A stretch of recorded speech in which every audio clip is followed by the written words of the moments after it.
At our final commercial break, we promised that we'd give you an opportunity to talk about some of the successes as well as some of the challenges of Big Brothers and Big Sisters of Middle Tennessee, and perhaps to make some kind of appeal to those individuals who might be willing to help you either through volunteering or perhaps resources or whatever, because I think you've indicated that you need money. And Yes. I don't know of any non-profit organization that never needed money in a real sense. So let's talk about it from that perspective. Well, the first thing, Dr. Haney, I think one of the things that is important for your viewers to understand is that there's been a paradigm shift in this sector that many refer to as nonprofit or not-for-profit to a social profit enterprise, if you will, where we're changing the conversation away from a charitable donation, if you will, to one more of a social investment.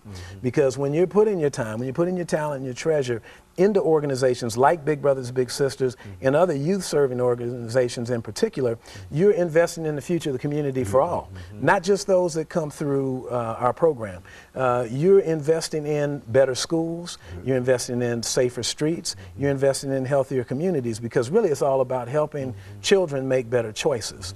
There's no such thing as an inherently bad kid, but there are many kids that are making poor choices because they're getting poor information from the wrong sources. So again, that's what a mentor is supposed to do, is to give them some of that right information, to show them what proper behavior should be.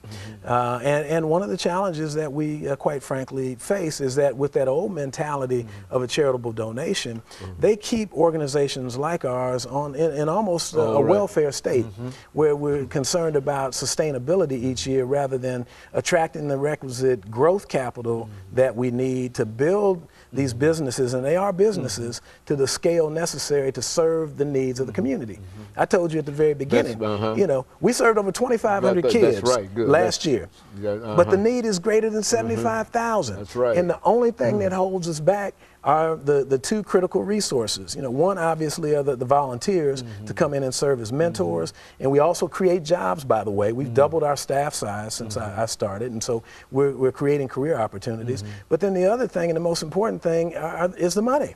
It costs money to run these programs and run them in an effective way that makes sure that that child is safe, that match is an effective one, and that the outcomes are what we're looking for. And so we've been talking to people about, don't invest in a program, invest in the outcomes of that program. So when you give money to Big Brothers Big Sisters, it costs us roughly $1,000 a year to support a match in our program between a caring adult and that child, which is a whole lot less than spending over $20,000 a year to house a convicted felon. And if you go into our prison system right now, and they shouldn't call it corrections anymore, because nothing is really being corrected there. Why shouldn't we try to stop the flow of people into the criminal justice system, those that we know might be predisposed toward ending up with that fate? We know that dropouts have a better chance of entering the criminal justice system. We know that if a child has a parent incarcerated, they might enter the criminal justice system. So, if we know that that's where the kids are, then why aren't we trying to be part of a solution? Our society is way too hung up on these politically expedient things to just kick a problem, kick a can down the street, if you will, and wait for the next generation to handle it. I personally am not willing to do that. Our organization, and the reason why we've had such great success, we've gotten many awards locally, nationally, from within Big Brothers Big Sisters and other organizations, because we have a no excuses policy. We have a no excuses mentality, and that's what drives my entire staff, which is some of the best in the industry. These kids that have raised their hands and said that they want a big brother or a big sister aren't trying to hear how bad the economy is. They just want to do something about their lives. And so it's our job to try to figure out a way to do that. And we can't do it without the community. So we need people to step up and get involved. Either sign up and be a volunteer. Go to mentorakid.org and do it now. Don't think about it and say, oh, wow, that sounds real good. Good and everything. Exactly. If you can't do it, call somebody you know who can. I know every single person out there that's watching right now has a friend or a couple of friends or relatives that could do a good job at this. Invite us to come out and speak to your church or your place of business and talk about the wonderful things we're doing and the impact we're making in the community and how their businesses and their friends and professional organizations can get involved. Write a check, to help us pay for a match to make sure that a child is able to achieve their full potential. The only option I won't make available to people is to do nothing. We say you have to do something.